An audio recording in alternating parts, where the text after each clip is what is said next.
Halo semuanya, perkenalkan nama saya Dea Putri Seni Junianti. Saya dari kelas 11 PPLG 1. Di sini saya akan sedikit menjelaskan materi mengenai komponen diagram, objek diagram, dan komposit diagram.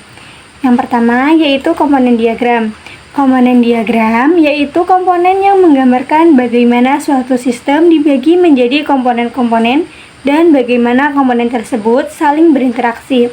Nah, komponen diagram ini digunakan untuk memodelkan aspek statis dari sistem, terutama arsitektur perangkat lunak. Di sini juga ada fungsi komponen diagram. Nah, fungsi komponen diagram yang ke-1 yaitu mengidentifikasi hubungan antar komponen. Yang kedua, memudahkan pemahaman fungsi komponen, dan yang ketiga, memudahkan pengembangan dan pemeliharaan. Selain ada fungsi, di sini juga ada manfaat komponen diagram. Untuk manfaat komponen diagram, di sini ada 4 ya teman-teman. Yang pertama yaitu menggambarkan struktur sistem. Yang kedua, mengamati hubungan antar komponen. Yang ketiga, fokus pada service behavior. Dan yang terakhir atau keempat dapat digunakan kembali. Nah, di sini juga ada simbol-simbol komponen diagram. Bisa diamati untuk gambarnya teman-teman. Untuk masing-masing simbol itu sudah tertera gambar di bawahnya. Nah, buat teman-teman yang kurang paham atau kurang mengerti, bisa lebih dibaca lebih teliti untuk penjelasannya, dan untuk penjelasan gambarnya sudah ada di bawahnya. Yang pertama, ini ada komponen. Gambarnya sudah saya terapkan di bawahnya ya. Yang kedua ada interface. Nah, ini yang ketiga ada dependensi. Ini tuh simbolnya itu seperti panah ya teman-teman. Dan yang keempat ada pancake. Ini seperti persegi panjang, tetapi di atasnya juga ada kotakan kecil. Ini yang kelima ada port. Ini hampir sama seperti tadi yang pertama. Terus ini yang terakhir itu ada node. Nah, yang kedua yaitu objek diagram. Apa sih objek diagram itu? Jadi, objek diagram itu adalah salah satu jenis diagram dalam UML yang digunakan untuk memvisualisasikan keadaan atau state ya, biasanya kalau di dalam UML itu dipanggilnya state. Nah, dari objek-objek dalam sistem pada suatu waktu tertentu. Tujuan objek diagram yang ke-1 yaitu menunjukkan instansi dari kelas objek nyata. Yang kedua, menggambarkan hubungan antar objek seperti asosiasi dan agregasi pada saat tertentu. Nah, yang ketiga, membantu memahami struktur data pada waktu tertentu, terutama saat debugging atau perancangan awal ya teman-teman.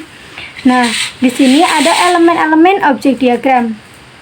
Yang ke-1 yaitu objek, representasi instansi dari suatu kelas, ditampilkan sebagai persegi panjang dengan nama objek dan kelasnya. Misalnya objek nama kelas. Nah, ini untuk contohnya sudah tertera di sampingnya ya teman-teman. Nah, yang kedua atribut dan nilai, menampilkan data atau nilai properti dari objek. Terus juga biasanya dituliskan di dalam persegi panjang objek di bawah nama objeknya, biasanya seperti itu ya. Nah, yang ketiga, link atau tautan, menunjukkan hubungan antar objek.